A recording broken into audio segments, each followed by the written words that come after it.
마무리 톤으로. 마무리 톤으로. 일부 목 디스크란 무엇인가?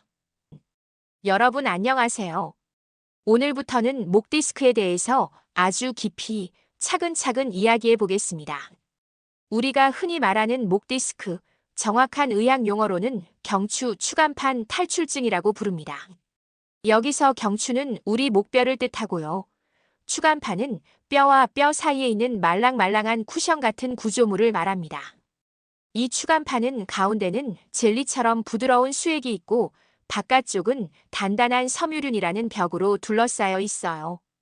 그런데 나이가 들거나 잘못된 자세가 반복되면 이 섬유륜이 약해지고 찢어지면서 안쪽 수액이 튀어나옵니다. 그게 바로 디스크, 즉 추간판 탈출증이에요. 이 디스크가 제자리에서 벗어나면서 바로 옆에 있는 신경을 눌러요. 그러니까 단순히 목이 아픈 게 아니라 신경을 따라 어깨, 팔, 손끝까지 통증이나 저림이 퍼지는 겁니다.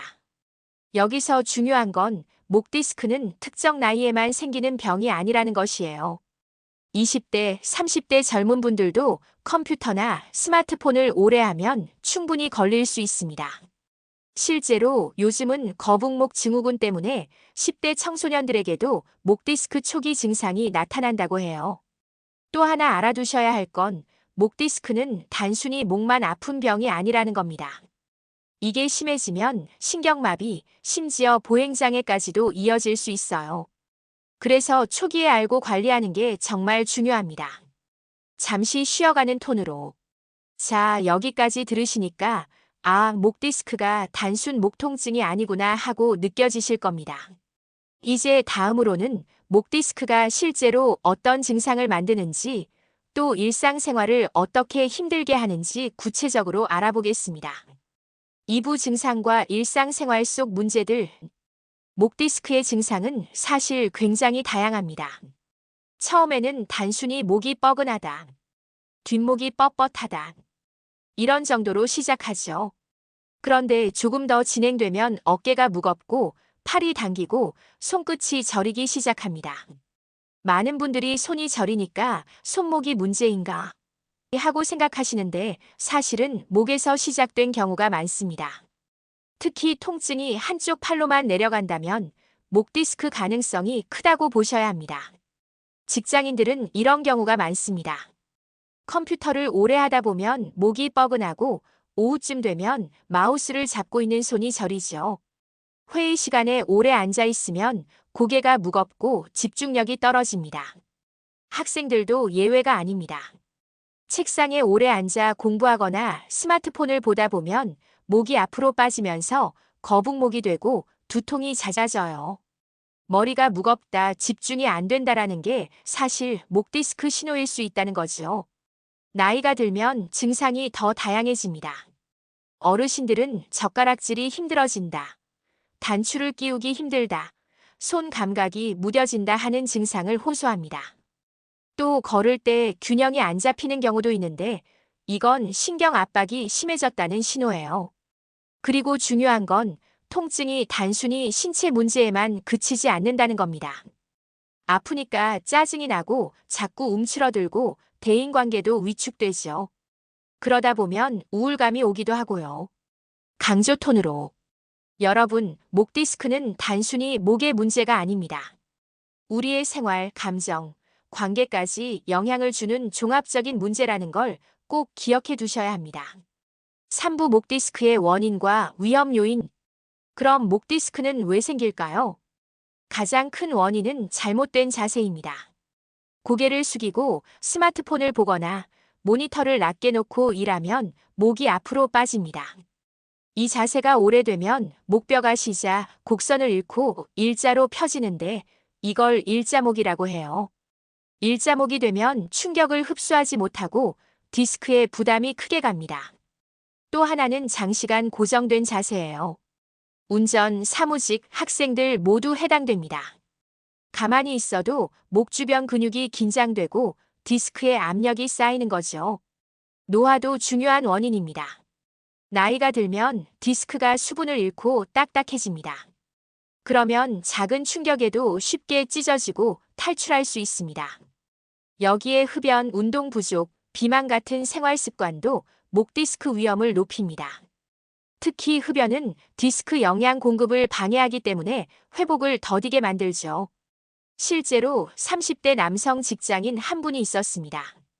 하루 종일 컴퓨터를 보고 퇴근 후엔 스마트폰 게임을 즐겼죠. 목이 뻐근하다가 나중엔 팔이 저려서 병원에 갔더니 이미 목 디스크 3단계 진단을 받았습니다. 원인은 단순했습니다. 오랜 시간 구부정한 자세. 이렇게 생활 습관 하나하나가 목 디스크를 만드는 겁니다. 사부 진단과 검사 방법. 그렇다면 목 디스크는 어떻게 진단할까요? 우선 의사가 환자 이야기를 듣습니다. 언제부터 아팠는지, 어떤 동작에서 심해지는지. 그 다음 간단한 신체 검사를 합니다. 고개를 숙이거나 젖혀보고 팔을 들어보면서 신경이 눌린 쪽을 확인하는 거죠. 보다 정확히 알기 위해서는 영상 검사가 필요합니다. X-레이는 뼈 모양을 보는 데 좋고 MRI는 디스크가 튀어나온 정도와 신경 압박을 확인하는 데 가장 정확합니다.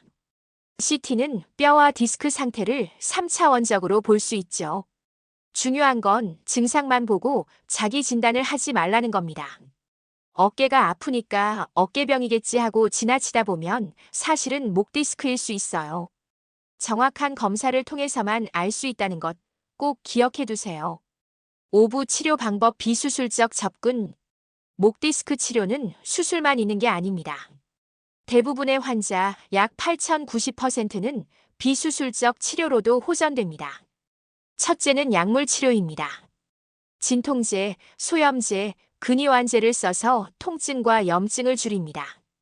둘째는 물리치료입니다. 전기치료, 초음파, 견인치료 같은 방법으로 긴장을 풀고 디스크 압력을 낮춥니다. 셋째는 주사치료, 즉 신경차단술입니다. 염증 부위에 약물을 직접 넣어 빠르게 통증을 완화하죠.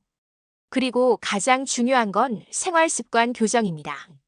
자세를 바르게 하고 스트레칭을 꾸준히 하며 충분한 휴식을 취해야 합니다. 운동도 가볍게 걷기, 가벼운 근육 강화 운동을 하는 게 좋습니다. 어떤 40대 여성 환자는 하루 종일 사무실에서 일하고 퇴근하면 바로 누워서 스마트폰을 봤습니다. 손이 저려 병원에 왔는데 다행히 MRI에서 심한 단계는 아니었어요. 약물 치료와 물리 치료를 꾸준히 받고 생활 습관을 바꿨더니 3개월 만에 증상이 거의 사라졌습니다. 이처럼 초기에 관리하면 수술까지 안 가도 충분히 좋아질 수 있습니다. 6부 수술적 치료와 최신 치료법. 하지만 모든 환자가 비수술로 해결되는 건 아닙니다. 손 힘이 약해지거나 걸음이 불안정해지면 신경 압박이 심한 상태라 수술을 고려해야 합니다. 대표적인 수술은 디스크 제거술입니다. 튀어나온 디스크 조각을 제거해서 신경 압박을 풀어주는 방법이죠. 최근에는 미세현 미경이나 내시경을 이용한 최소 침습 수술이 많이 발전했습니다. 절개가 작고 회복이 빠른 게 장점이에요. 또 심한 경우에는 인공 디스크 치환술이나 척추 고정술을 하기도 합니다. 물론 수술은 최후의 수단이지만 꼭 필요한 경우엔 빠르게 결정하는 게 좋습니다. 요즘은 재생치료나 주사치료 같은 신기술도 연구되고 있습니다. 앞으로는 더 다양한 방법이 등장할 거예요. 7부 예방과 생활관리. 마지막으로 가장 중요한 예방과 관리법을 말씀드리겠습니다. 첫째, 올바른 자세입니다. 모니터는 눈높이보다 약간 아래에 두고 스마트폰은 눈높이에 맞춰 들어 올려야 합니다. 앉을 때 허리를 곧게 펴고 목을 구부리지 않아야 합니다. 둘째, 꾸준한 스트레칭입니다. 목을 좌우로 천천히 돌리고 어깨를 크게 돌려주는 것만으로도 효과가 있습니다. 하루 5분이라도 꾸준히 하세요. 셋째, 적절한 운동입니다. 걷기, 수영, 가벼운 근력 운동이 도움이 됩니다. 특히 등 근육을 강화하면 목에 가는 부담이 줄어듭니다.